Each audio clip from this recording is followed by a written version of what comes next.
Hello, you guys. My name is Mari Devine, and today I'm going to be talking about the role of emergency management in planning and mitigating climate change.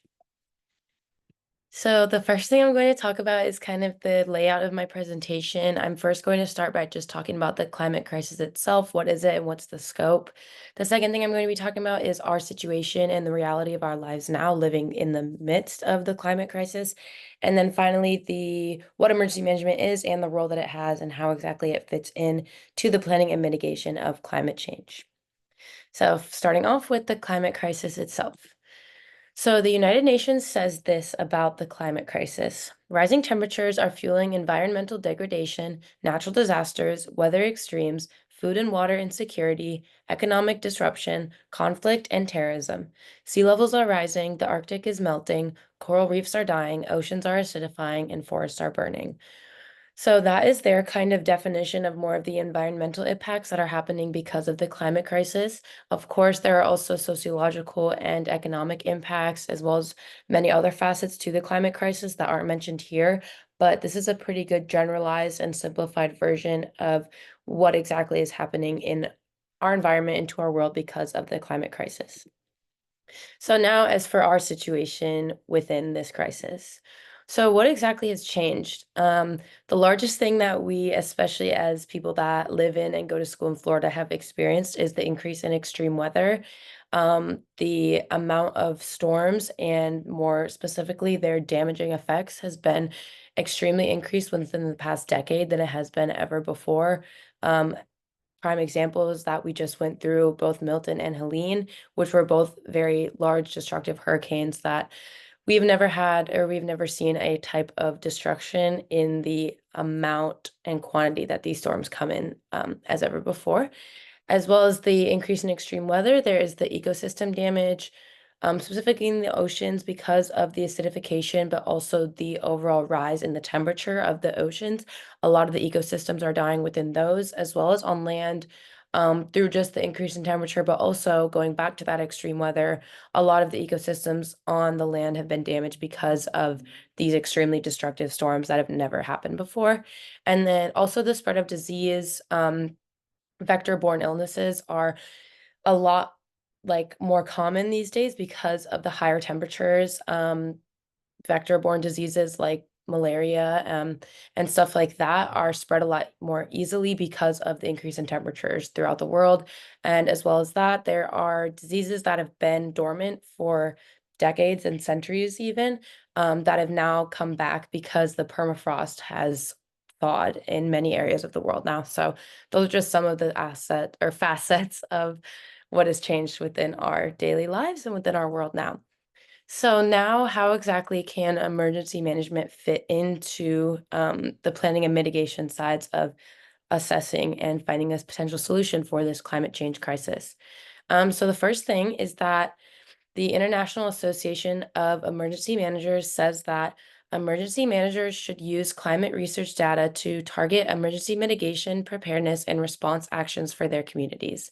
So I think this is a good first step and a good first look at how exactly emergency management itself can be implemented into the planning and mitigation process because emergency managers need to be on the front lines of integrating more climate research data into the actual practices of the planning and mitigation parts of emergency management protocols in general.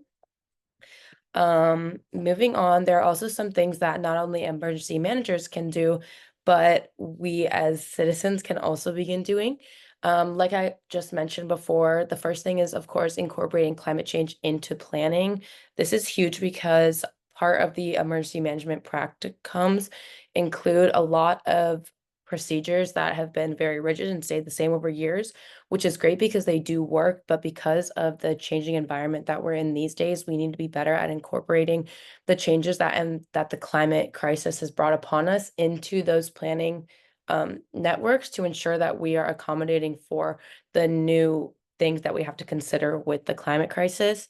As well as that, promoting FEMA infrastructure is another good way to integrate emergency management into the climate change crisis. FEMA has been a great source of recovery and aid for the wake of disasters for a lot of people, but there is going to be a continuing increase in the need for FEMA. So continuing to promote and develop the infrastructure that FEMA has will be very beneficial in the future. And then bringing the community together as one. This is huge to ensure that everybody is educated about what exactly is happening in our world these days and how exactly we need to change the way that we're acting and going about emergency management in general, as well as just our daily lives. So emergency managers can be those people that are providing the expert advice on the issues that the individual citizens need to know about. As for the specific planning and mitigation parts of the emergency management, for planning, there can just be further research on the climate crisis and kind of what exactly is happening, what we can do to prevent it, what are the actual effects that is happening on individual people as well as communities and the larger society. Better warning systems in place.